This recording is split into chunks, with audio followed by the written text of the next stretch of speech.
Greetings. A new story, another time, another place. Back in 2014, I took the longest of my adventures, a month-long tour of Costa Rica. With me was Mrs. Maycap, my Spanish teacher, Profe, and most of my fellow students. We also had some Profe students with us, so our group size totaled in right around 20 people. Our group was so large, in fact, that we actually had to rent a bus. And we named her Rosa. We took Rosa all over Costa Rica. We explored the cities and the markets, took like a bit of a road trip throughout the countryside, climbed a volcano, yeah, I'm serious, ziplined 40 stories above the canopy, among other things.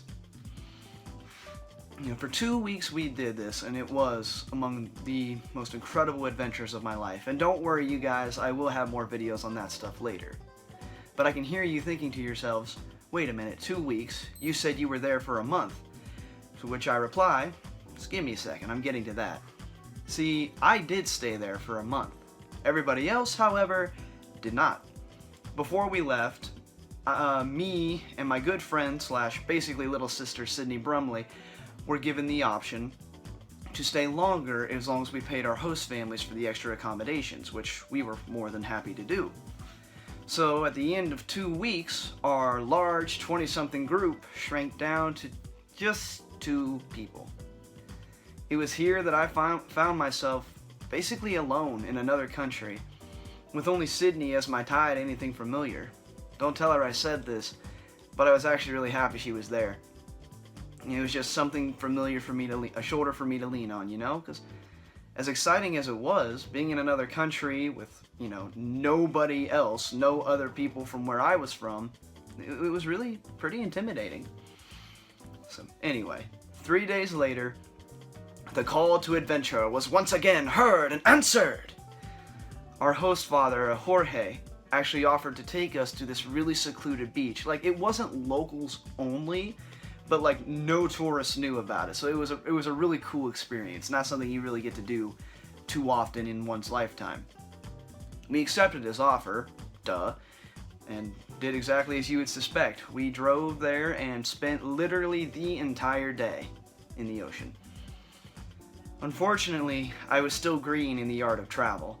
At the time, I had never heard of things like cloud burn before. So when we first got there, and there was nothing but overcast, the very idea of sunscreen was pushed to the very, very back recesses of my mind. After all, no sun meant no sunburn, right? That was actually the way I thought back then. So, multiple hours and several boogie board accidents later, we were told it was finally time to head home. And as soon as I climbed into the car, I realized what a horrible error I had made. Any contact to my back at all felt like I was being branded with the words, "You are an idiot." I actually had to ride home hunched forward because my back was so sore, and this completely weirded out my host father, so I had to explain to him in very low high school level Spanish why it felt like my back was the same temperature as the sun.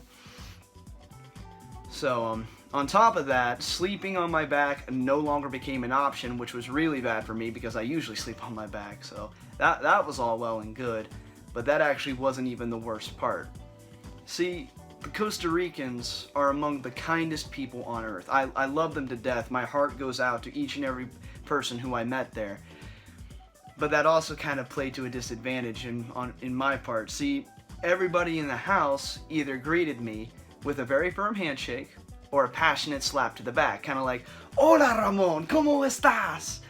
And normally that wouldn't have bothered me, but every time they did that, it felt like I had taken a bath in a deep fryer.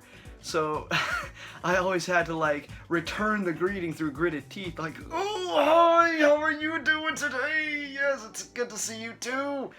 Oh, it was so bad. They probably thought I was on something half the time. So anyway, moral of the story, you guys, clouds are evil, don't trust them, and always wear sunscreen. Thank you so much for watching. Viva la pura vida. Like, subscribe.